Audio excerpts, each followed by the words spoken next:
Hello everyone, my name is Yongding Sun. Today I'm going to talk about my proposal for a short film about finally facing a fear, currently titled Schoolyard Millionaire. And is the outcome of facing the fear going to be happy or not? Let's take a look. Let me start by saying that this is a story about a 7-year-old boy at an elite school starts a thriving black market for artwork. His attempt to bite his way into popularity fails when the Olympic spirit demands more than money can buy. So because of this story is based on a memory from my childhood, it takes place in China in 2008, around the time of the Beijing Olympic Games. The story is set during the school's annual sports day.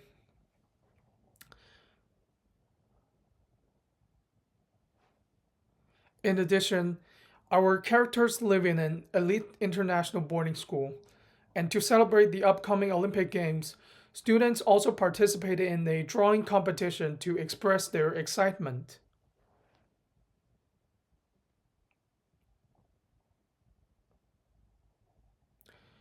Then, here comes our protagonist, Ming, who is a 7 years old, and he's the only student studying in this expensive school coming from a poor family. What magic did his parents use to send him in there? He's got a tremendous talent for drawing beyond his age.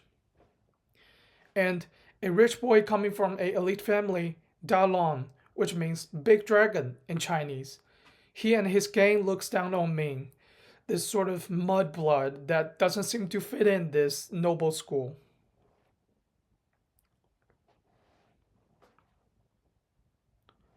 Kai is a fan of Ming's art.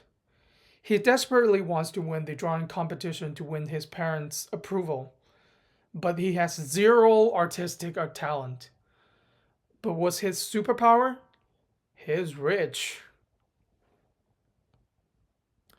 Finally, here's the school's principal, Dr. Song, a kind old gentleman who gets along with children. He's also the one that admitted Ming to the school in the first place.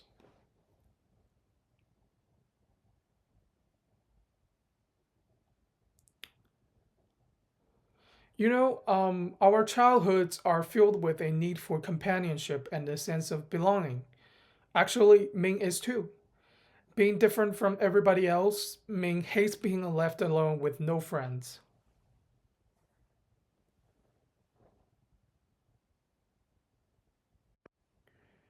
Now let's talk about the story.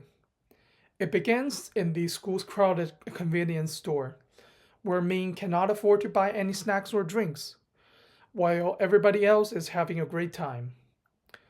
Dalong and his buddies mock him for his financial status.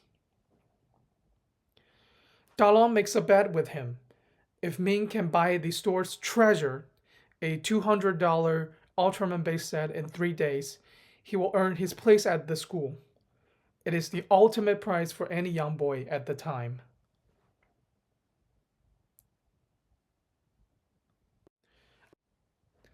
At first, he picks up other people's money off the ground. Then, very quickly, he discovered charging people to cut in line.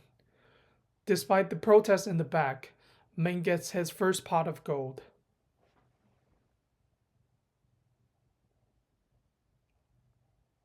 Then this spot selling scheme was quickly interfered by Dalong. Ming has to turn to his natural talent, art.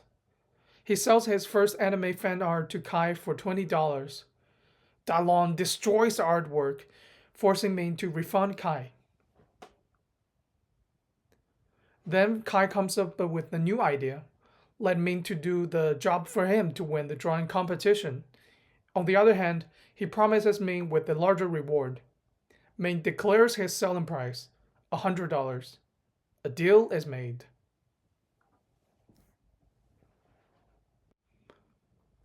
Inspired by the Olympic slogan One World, One Dream and the anime Naruto, Ming transforms rival characters into united spectators cheering from the Bird's Nest Stadium bleachers.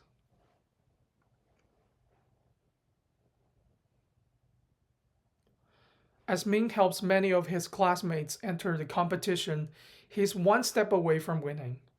The transaction is cut off as Dr. Song and Kai enter the convenience store. Their secret is out. Suddenly, he becomes a criminal that everyone avoids. At the ceremony for the drawing contest, Dr. Song praises Ming's work for its powerful message of peace and togetherness. Even though his earning was all seized, Ming unexpectedly get both the trophy and the scholarship for one semester.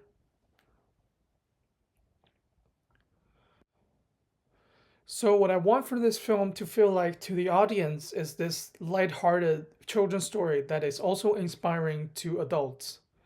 Winning the game isn't as important as being yourself. When we finally facing our fears, life might surprise us. To make this film, I want to shoot on location in the actual boarding school, casting primary school students and employing production and sound design to recreate the story's time period.